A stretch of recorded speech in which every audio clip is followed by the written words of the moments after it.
Olá, eu sou o jornalista Rodrigo Ramos e hoje nós vamos para mais uma conversa com o analista. O nosso convidado de hoje é o nosso consultor e analista de safras e mercado, Gil Barabás. Tudo bom, Gil?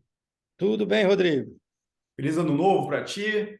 E a gente gostaria de começar, Gil, fazendo um balanço, né, do mercado de Nova York, né, que o mês de dezembro foi de certa estabilidade nos preços, mas o ano não foi positivo, né? O que a gente podia destacar, Gil? Oi, antes de mais nada, feliz ano novo, Rodrigo, feliz ano novo a todos. Bom, o que a gente pode destacar? Na verdade, foi um ano bastante negativo, né? Aí quase 25% de perda acumulada ao longo do ano, né? O mês de dezembro foi um mês de estabilidade, ele tentou subir, depois ele devolveu a alta, então ficou meio no 0 a 0 dezembro. Mas o acumulado de 2022 foi um acumulado de perdas e perdas expressivas para o preço do algodão no mercado internacional. O segundo contrato em Nova York ficou ali com uma perda acumulada aí de 24,5%. É bastante coisa, né? E daí, o que seria de fator, né? A gente teve, Rodrigo, esse ano foi um ano que teve bastante coisa no mercado de algodão. A gente teve uma quebra na safra dos Estados Unidos, a gente teve uma quebra na safra do Paquistão, quebras expressivas. Por outro lado, você teve uma compensação, com uma safra maior no Brasil, na Índia, na China, né, que aliviou esse impacto negativo. Mas Deus deve estar se perguntando, o que explica essa queda no preço, então? Se a produção, houve problemas na produção e foi uma produção equilibrada, com perdas em algumas origens, ganhos em outra. O fator determinante que explica esse recuo no preço do algodão é demanda, uma demanda mais fraca diante desses sinais da economia mundial, né? Você teve um momento de desaceleração da economia mundial, isso se refletiu em termos de perspectiva de consumo de algodão, né? E, logicamente, também teve um impacto negativo sobre os preços. É isso que explica, basicamente, essa queda acentuada, né, acumulada ao longo do ano de 2022. Perfeito. Internamente, o movimento foi semelhante, né? Só que não foi na mesma intensidade, né, Gil? O que explica um pouco essa diferença? Olha, basicamente, Rodrigo, o que a gente teve internamente que segurou, aliviou um pouco esse quadro, você teve um dólar que ele acumulou uma queda ao longo do ano, né? Mas só que ele oscilou bastante, foi bastante volátil, né? Então, isso tudo, esse dólar, juntamente com uma postura mais retraída, principalmente no primeiro semestre do produtor, né? E no segundo semestre, mesmo com Nova York lá caindo, houve uma resistência aqui interna que se refletiu em prêmio mais alto nos portos. Isso aliviou um pouco o impacto da queda do preço, mas a gente também acumulou uma queda expressiva ao longo do ano, não tão grande que nem Nova York, por conta desses fatores, essa volatilidade do dólar e também uma resistência por parte do produtor, que a gente viu bem claramente nos prêmios do algodão brasileiro no Porto de Santos, né, que eles avançaram, cresceram, e isso aí serviu para suavizar um pouco o efeito da queda nos preços internacionais. Então, isso explica essa diferença, mas mesmo assim foi um ano de queda, de acomodação negativa na curva de preço do algodão. Perfeito. Tu estavas me mostrando, né, Gil? A gente podia até abrir a tela sobre as cotações de Nova York, que a previsão para os próximos meses não é positiva, né? Porque já mostram que para os meses futuros os preços já estão mais baixos, né? Nos contratos futuros de Nova York, né? Exatamente, né? Nesse gráfico aqui, que o gráfico do.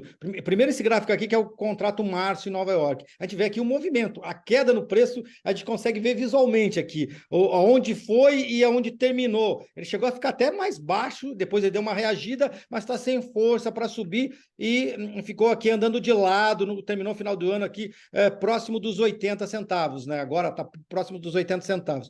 Mas a gente vê que é um movimento de queda, isso para o contrato março. Daí o que a gente pode imaginar? Então tá, a gente está começando 2023, o que a gente pode esperar para 2023? 2023, ainda aquele sinal de demanda fraca, ele persiste ao longo de 2023. Você tem ainda uma economia que tem mundial que existe ainda a sombra da recessão, principalmente Estados Unidos e Europa, a China andando de uma forma mais lenta, patinando, a economia chinesa patinando, isso tem um reflexo também sobre o perfil de consumo de produto têxtil, e daí impacta também o consumo de algodão. Você tem o preço do petróleo caindo, né, no cenário internacional, Um dos fatores é justamente essa economia andando mais devagar e o preço do petróleo caindo torna o produto sintético mais competitivo que a fibra natural algodão. Isso também é um limitante para o avanço do preço do algodão. Então, esses fatores geram, principalmente para esse começo de ano de 2003, um cenário ainda de acomodação na demanda, né?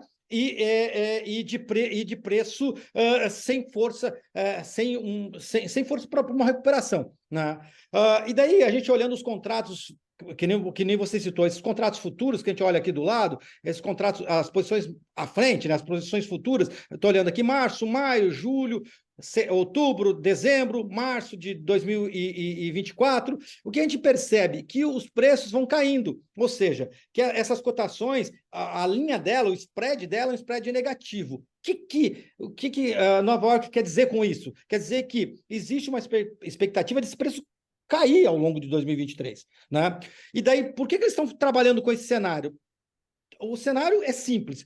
Se você tem um quadro de demanda sem muita força, que é o que está se desenhando para 2023, principalmente para o primeiro semestre de 2023, e você tem aí um sinal de recuperação na produção dos Estados Unidos, que quebrou no passado por conta de seca. Se não tiver seca, eles voltam a uma produção normal esse ano, e também no Paquistão, quer dizer que você vai ter potencial de crescimento de produção sem ter do outro lado um cenário tão forte em termos de demanda. Isso justifica esse viés mais negativo na curva de preço futuro de algodão que a gente vê lá em Nova York, né? Então, quer dizer, esses são os primeiros sinais que a gente pode tentar identificar para esse ano de 2023, que se apresenta aí bastante desafiador para a indústria têxtil mundial. Perfeito. Para finalizarmos, Gil, internamente aí nós estamos começando o ano com a Libra Peso CIF São Paulo em torno de R$ 5,30, né? Só que o dólar mostrando força novamente aí na casa de 5,40, né? Que deve seguir limitando ou dando suporte, né? Um certo suporte e ajudando as exportações. O que a gente pode dizer nesse início do ano aí para o mercado interno, Gil?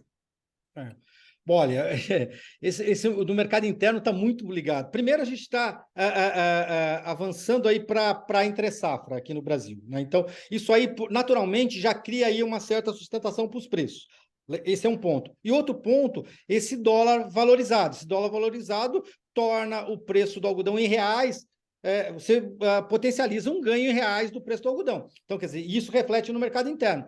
Então, aí você cria dois fatores de suporte, de sustentação para os preços, que tende a descolar um pouco dessa realidade externa, descolar positivamente, ou seja, procurar se valorizar em relação ao referencial externo. A gente já viu isso nos últimos meses de 2022. Basta dar uma olhada nos prêmios do algodão no Porto de Santos. Há uma tendência que, diante desse cenário, principalmente de entre-safra, você continue com essa valorização do prêmio, né? E o outro fator que ajuda seria câmbio. Daí não mexe no prêmio, mas mexe na conversão. Para cada dólar vendido, você vai receber mais reais, e isso impacta o preço em reais no mercado interno. Então, um cenário de entre-safra aí que se apresenta um pouquinho melhor do que o cenário externo, com um potencial aí, com viés de descolamento externo e de potencial de ganho para o preço do algodão no mercado interno. Isso afeta muito mais, não as exportações, mas muito mais afeta a indústria interna, aquela que está comprando algodão no mercado interno, né? Então, já é característico o preço se valorizar na entre-safra, e com o dólar mais alto, tende ainda a aumentar um pouco mais. Esses são os primeiros sinais de 2023.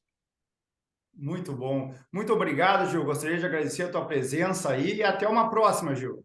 Eu que agradeço o convite, Rodrigo. Até uma próxima.